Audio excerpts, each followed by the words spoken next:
Alright, boils and ghouls. For some reason, ever since I got the lighting here, I just feel like I must have always had some subconscious urge or desire that I need to live in Dario Argento's Suspiria at all times when discussing horror. We'll see some blues and greens down the road. Sergio Martino's The Case of the Scorpion's Tale from 1971. And I'm going to probably do shorter, almost non-spoiler-ish videos every now and then between the deep dives, just because I watch movies every night. So, I mean, I might as well give my opinions and talk about them, even if I don't plan on doing like an entire, big discussion on the movie. So we have Anita Strindberg in here, which, yeah, Chris, if you see this, yeah, she's smoking hot in this too. She's been in multiple giallo. She's been in Fulci's Lizard in the Woman's Skin, which I'm surprised in the poll for the Fulci movies, that just sweeped everything away. Like, I didn't expect it to dominate the poll there. It's Your Vice is a Locked Room and Only I Have the Key. Not The Strange Vice of Mrs. Ward. That Strindberg is also in. But both of those two Martino films I love. And Torso. There's a few others that I've seen, but I couldn't remember if I've seen this one. And then I threw it on and I said, first of all, the score in this movie is fantastic. Which is pretty common with most of Martino's films that I've seen. I mean, Torso is probably the best score in a Martino film that I have seen. This one is very good, but I remembered it because it starts the movie off with the score. And I said, this sounds so familiar. And as I kept watching it, I don't know if I ever did see this because nothing was really jogging my memory, but I think this is a great giallo. This is a pure giallo film. We have Lisa, who has her husband, Kurt, who dies in an airplane accident. And she ends up becoming the beneficiary of his life insurance policy for $1 million. And like all giallo films, there are twists and turns throughout all of this. This is going into a little bit of spoilers here, so if you haven't seen this, click off. Lisa herself, I didn't expect her to get killed so early on. That was a bit of a nice little twist there, because I'm thinking that it's going to be sticking with her the entire time. We also have Kurt, the husband who died, his side piece that he was fucking behind Lisa's back. Everyone's fucking everybody in this movie, which is another common thing in Italian movies. But Kurt's girlfriend, Laura, I think her name was, she's trying to blackmail Lisa with her lawyer, she calls him, but it just looks like a muscle to me. They're trying to blackmail Lisa into giving half the money to her. Then you have this other guy, the hell relationship does he have with her? Is another lover or friend of Lisa? He gets killed very early on. Who tries blackmailing her too. There's just blackmail and secrecy and cheating and banging all over the place in this movie. The kills are good. The kills are pretty damn good in this movie. And in particular, Lisa's kill, it's not over the top bloody or anything like that. It's just, standard Martino or even just regular giallo-esque type of death. But I thought it was unique and cool that she gets, her throat slit, but then she gets stabbed in the navel and has it, brought up a bit. That was pretty cool. I don't recall seeing that. It was a little Fulci-esque, but this Fulci movie's years later, of the New York Ripper. The first kill when he stabs her, then, cuts her up, her stomach. This is different, though. This was, stabbed right in the belly button, and then, drawn up a bit.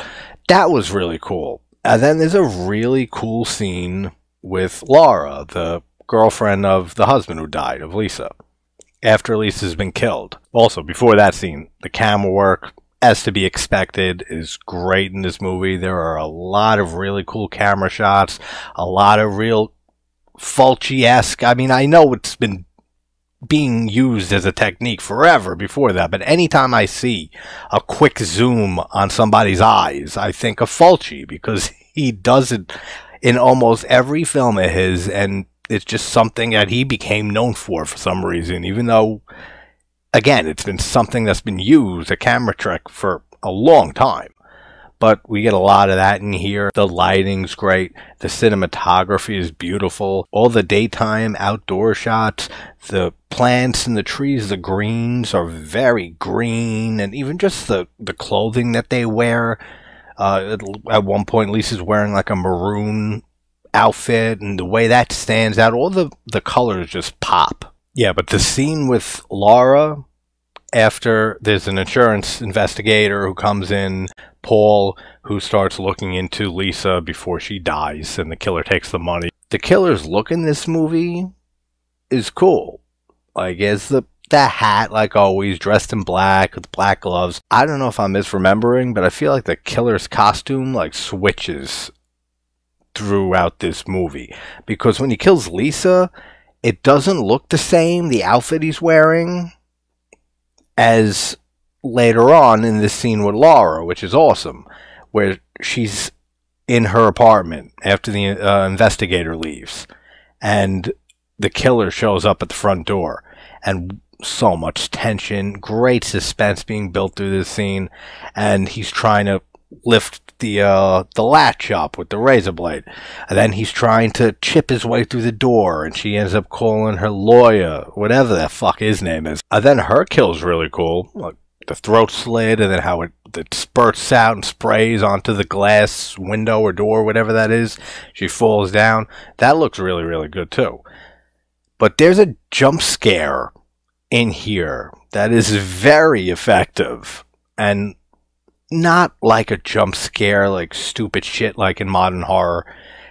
The suspense being built up to this is magnificent. And she's on the phone with her lawyer friend, says, the person's trying to break through my door, get over here now. And you think that the killer's still at the door, and then he jumps through a window and crashes through it. That's cool. Like, that took me off guard for a second. And then that's when he kills her.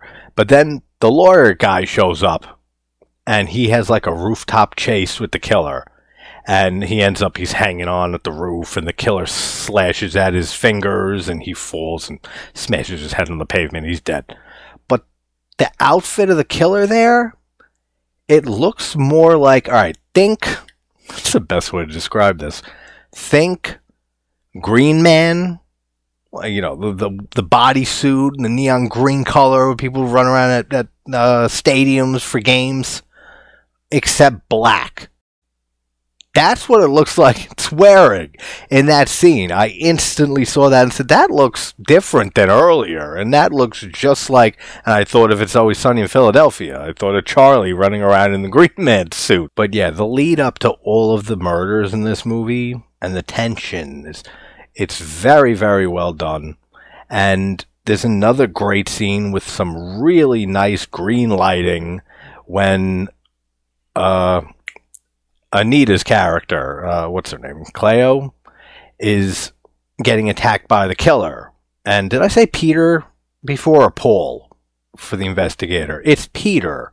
It's not Paul. There's no Mary. She's getting attacked in this room that's all lit with the green lighting by the killer. That's another beautifully lit and shot scene. Oh, quick. The kill and yeah, I must have imagined the like black Green Man suit, unless he changed just for that rooftop scene and then the kill of Laura, because I pulled up a picture just now. It's the same look as throughout the rest of the movie, with the hat, and it looks like leather pants and like the black top. It's a very cool look, but it doesn't look like the Green Man or anything I was talking about. So I don't know what I was seeing during that scene. But the kill where, I forgot, there's so many relations in this movie. I think it's like the lover of Lisa, and the killer shows up and breaks a bottle and smashes it right in this guy's eye, and his eye is all fucked up. All the effects look great there. Then they stab him in the chest, and killer leaves, and then the girlfriend of him comes home and freaks out. All of that is really good too. And then just my whole feelings on the reveal of the murderer. I liked it. I mean, I had suspicions that it was Peter, the insurance investigator, but it kept me guessing throughout all of this, like with all of the people that are trying to get their hands on this $1 million. But then Cleo ends up going on a boat to some place that Peter stashed the money in, like an underwater cave, and I forget how she finds it or whatever and decides to go down there. But she goes and she finds the money, and that's how she finds out that it was Peter the whole time. And he set this whole plan into motion so that Kurt would die. I think it was like a bombing on for the plane he was on, to kill him, then draw Lisa out after she gets the money to kill her, and then escape with the money. And then he had to end up tying up all the loose ends. And he didn't know that Laura was also trying to blackmail Lisa for the $1 million, so that's why I had to kill her. It all works. It's all good. Like, that's basically how I could describe this whole movie. Very good. Like, I have no complaints. It was a great watch. Like, it's not up there with Torso or Your Vice is a Locked Room for me, but it's a very, very good Martino film. It's a very, very good giallo film. But if you haven't seen The Case of the Scorpion's Tail by Martino and you're a giallo fan, definitely check it out.